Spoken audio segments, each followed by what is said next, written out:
ሰላም ጤና ይስጥልኝ የተወደዳችሁ የቮይስ ኦፍ ራያ ሚዲያ ቤተሰቦች እንደምን ውላችኋል? ዛሬ የካቲት 23 2018 ዓ.ም የቮይስ ኦፍ ራያ ሚዲያ የዜና ሰዓታችን ላይ እንገኛለን። በቅድሚያም አርዕስተ ዜና። በብሔራዊ ምርጫ ቦርድ በኩል ይፋ የተደረገውን የፌዴሬሽን ምክር ቤት ውሳኔ የኢትዮጵያን የፖለቲካ ውጥረት አባብሶታል ተብሏል። የፌዴሬሽን ምክር ቤት ውሳኔ የራያ ሕዝብ ፍላጎት የሚያስከብር በመሆኑ እንደሚደግፈው የራዴፓ ፓርቲ ማሳወቁ ይታወሳል። በዝርዝር ዘገባም ይዘነዋል። በኦሮሚያ ክልል አርሲ ዞን ትናንትን ጨምሮ ባለፈው ሳምንት ውስጥ ታጣቂዎች በፈጸሟቸው ጥቃቶች ከ30 በላይ ሰዎች መገደላቸውን ነዋሪዎችና የቤተክርስቲያን ኃላፊዎች ተናግረዋል። የኢትዮጵያ ኦርቶዶክስ ተዋሕዶ ቤተክርስቲያን ቋሚ ሲኖዶስ የፌዴራልና የኦሮሚያ ክልል ባለስልጣናት የአርሲ ኦርቶዶክሳውያንን እልቂት በአስቸኳይ እንዲያስቆሙ ቋሚ ሲኖዶሱ በጥብቅ አሳስበዋል።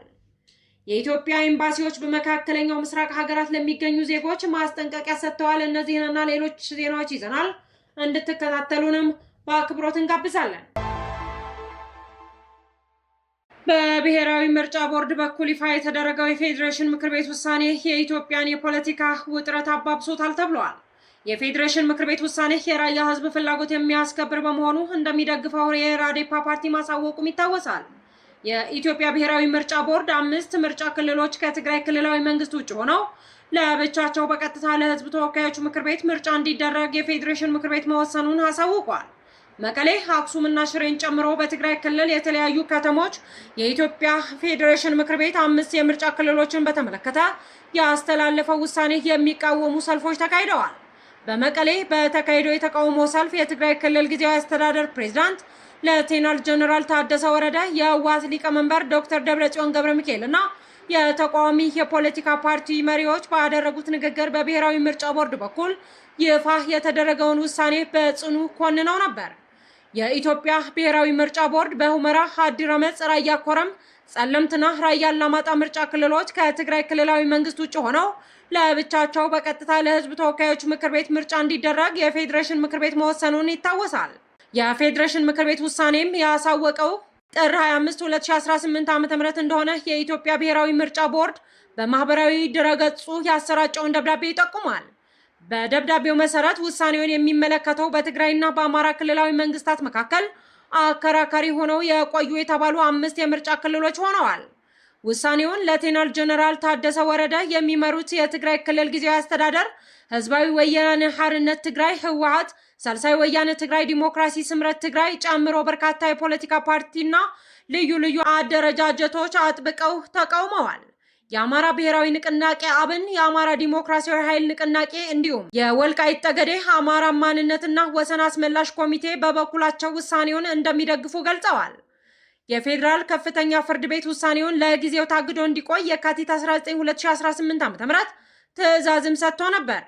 ፍርድ ቤቱ ውሳኔውን ታግዶ እንዲቆይ ትዕዛዝ የሰጠው የጠቅላይ ሚኒስትር አብይ አህመድ አማካሪ በሆኑት አቶ ጌታቸው ረዳ የሚመራው ዲሞክራሲያዊ ስምረት ትግራይ ካቀረበው አቤቱታ በኋላ ነው።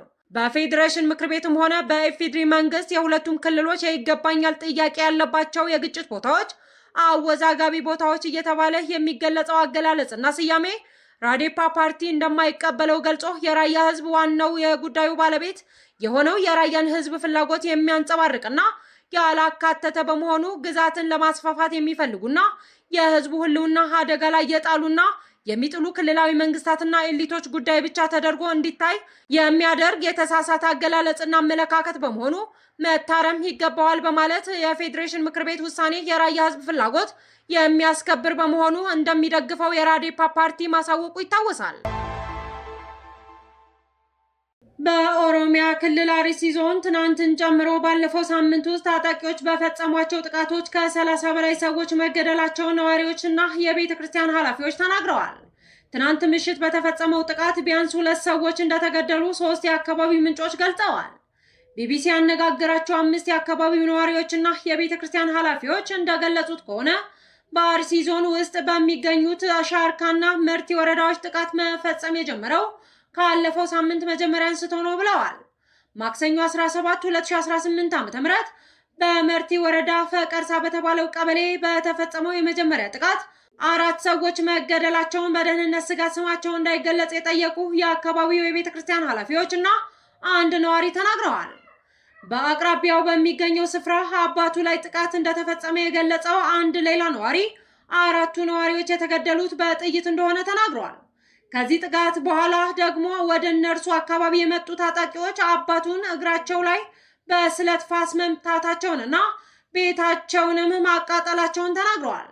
አንድ የአካባቢው የቤተ ክርስቲያን ኃላፊ ከተገደሉት 4 ሰዎች አንዱ ሙስሊም ነው፣ 3ቱ ክርስቲያኖች ጓደኞቹ ናቸው፣ ለምን ክርስቲያንን ትገድላላችሁ ስላለ ተባባሪ ብለው እርሱንም ገደሉት ብለዋል። ከፍተኛ የሟቾች ቁጥር የተመዘገበበት ሁለተኛው ጥቃት የደረሰው ደግሞ ሐሙስ የካቲት 19 እንደሆነ ምንጮቻችን አስረድተዋል።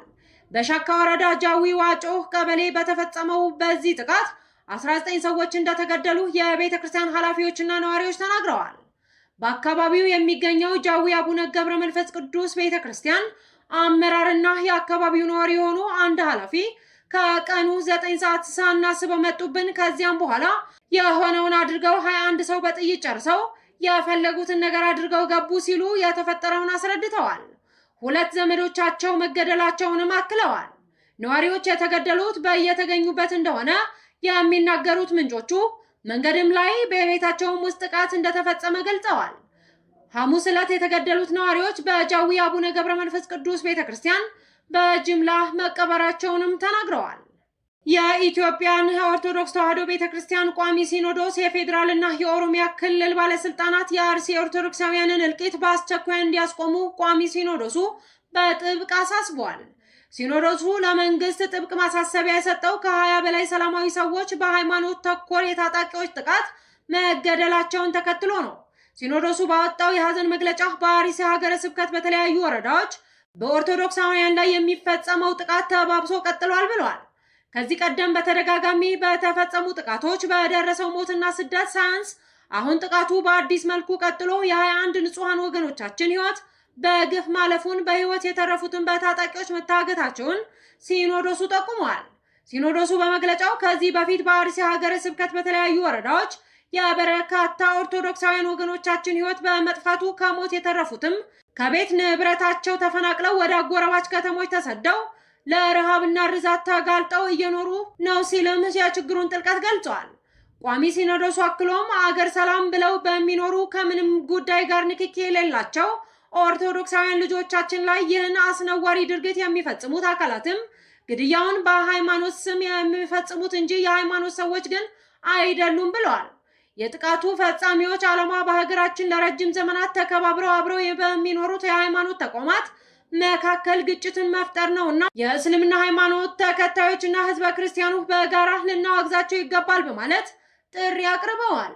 በወገኖቻችን ላይ የተፈጸመው አሰቃቂ ግድያ በህዝበ ክርስቲያኑ ዕለታዊ ኑሮ አሉታዊ ተጽዕኖ የሚፈጥር በቅዱሳት መጻሕፍትም ሆነ በሰው ልጅ ሰብአዊ አኗኗር ፈጽሞ ተቀባይነት የሌለው አጸያፊ ድርጊት ነው ያለው ሲኖዶሱ ጥቃቱን አጥብቆ ኮንኗል። በአርሲ ሀገረ ስብከት በተደጋጋሚ እየተፈጸመ ያለው ጥቃት ኦርቶዶክሳውያንን በየትኛውም የሀገራችን ክፍል በነጻነት ሰርተው የመኖር ስርዓት አምልኮ የመፈጸም ህገ መንግስታዊ መብታቸውን የሚጋፋ ነው ብለዋል። ሲኖዶሱ በመግለጫው የዓመታት ማብቂያ ያጣውን የኦርቶዶክሳውያን ሞትና መፈናቀል ለማስቆም የክልሉና የፌዴራል መንግስት ጉዳዩን በልዩ ሁኔታ ተከታትለው አፋጣኝ መፍትሄ እንዲሰጡበት ቋሚ ሲኖዶሱ በጥብቅ አሳስቧል። ፍርድን በመሻት የሚጮኸው ስለ ሰላሙ መከራን የተቀበለው የንጹሐንን ደም ተገቢውን ፍትህ ይፈልጋል ያለው ሲኖዶሱ ጥቃቱን የሚፈጽሙት አካላት በህግ እንዲጠየቁም ጥሪ አቅርቧል። መንግስት ክቡር የሆነው የሰው ልጅ ህይወት እንዳይጠፋ፣ የዜጎች ሀብትና ንብረት እንዳይወድም፣ የዜጎችን ደህንነት የማስጠበቅ ኃላፊነቱን በአግባቡ እንዲወጣ ሲኖዶሱ አሳስቧል። የኢትዮጵያ ኤምባሲዎች በመካከለኛው ምስራቅ ሀገራት ለሚገኙ ዜጎች ማስጠንቀቂያ ሰጥተዋል። በካታር የሚገኘው የኢትዮጵያ ኤምባሲና መቀመጫውን በባህሬን ዋና ከተማ ማናማ ያደረገው ቆንስላ በሀገሪቱ ለሚገኙ ኢትዮጵያውያን የደህንነት ማስጠንቀቂያ ሰጡ። የኢትዮጵያ አየር መንገድ በበኩሉ በመካከለኛው ምስራቅ ባለው የጸጥታ ሁኔታ ምክንያት የተወሰኑ በረራዎቹን እንደሰረዘ ይፋ አድርጓል። የበረራ ሰረዛ የተደረገባቸውና የደህንነት ማስጠንቀቂያ የተሰራጨባቸው እስራኤልና ዩናይትድ ስቴትስ ቅዳሜ የካቲት 21 2018 ረፋድ ጀምሮ በኢራን ላይ ወታደራዊ ጥቃት ከጀመሩ በኋላ ነው። ኢራን በሁለቱ ሀገራት ለተፈጸመባት ጥቃት የአሜሪካ ወታደራዊ ተቋማት ወዳሉባቸው የመካከለኛው ምስራቅ ሀገራት ሚሳኤሎች በመተኮስ አጸፋውን መልሳለች። በኢራን ኢላማ ከተደረጉ ሀገራት አንዷ በሆነችው ባህሬን የምትኖር አንዲት ኢትዮጵያዊት ከፍተኛ የፍንዳታ ድምፅ መስማቷን ለኢትዮጵያ ኢንሳይደር ገልጻለች። ጥቃት ስለተፈጸመበት ቦታ የምታውቀው ነገር እንደሌለ የተናገረችው በባህሬን ዋና ከተማ ማናማ በቤት ሰራተኝነት ተቀጥራ የምትሰራ ላይ የምትገኘው ይህችው ኢትዮጵያዊ በሁኔታው ፍርሃት እንዳደረባት አስረድታለች። በባህሬን መዲና ምስራቃዊ ክፍል የምትኖረው ሁለተኛዋ ኢትዮጵያዊትም ዛሬ ረፋድ ላይ የፍንዳታ ድምፅ መስማቷን አረጋግጣለች። በከተማው በሚገኙ ኢትዮጵያውያን ዘንድ የደህንነት ስጋት እንዳለም ገልጻለች። በማናማ የሚገኙ ኢትዮጵያውያን ቆንስላ ጀነራል ጽሕፈት ቤትም ዛሬ ከሰዓት በፌስቡክ ገጹ ላይ አስቸኳይ የደህንነት መመሪያ በሀገሪቱ ላሉ ኢትዮጵያውያን እና ትውልደ ኢትዮጵያውያን አሰራጭቷል። ቆንስላ ጽሕፈት ቤቱ የደህንነት መመሪያ የያዘውን መግለጫ ያወጣው በአሁኑ ወቅት በቀጠናው እየታየ ባለው ወታደራዊ ውጥረትና ዛሬ በባህሬን የተፈጸመውን የሮኬት ጥቃት ተከትሎ መሆኑን አሳውቋል። በባህሬን የሚገኙ ዜጎች በአካባቢው መገናኛ ብዙሃን የሚወጡ ይፋዊ መግለጫዎችንና ዜናዎችን በንቃት እንዲከታተሉም አሳስበዋል። የተወደዳችሁ የቮይስ ኦፍ ራያ ሚዲያ ቤተሰቦች የዛሬ የካቲት 23 2018 ዓ.ም የቮይስ ኦፍ ራያ የዜና ሰዓት ይህንን ይመስል ነበር። ስለተከታተላችሁን እጅግ አድርገን እናመሰግናለን። ሰላም።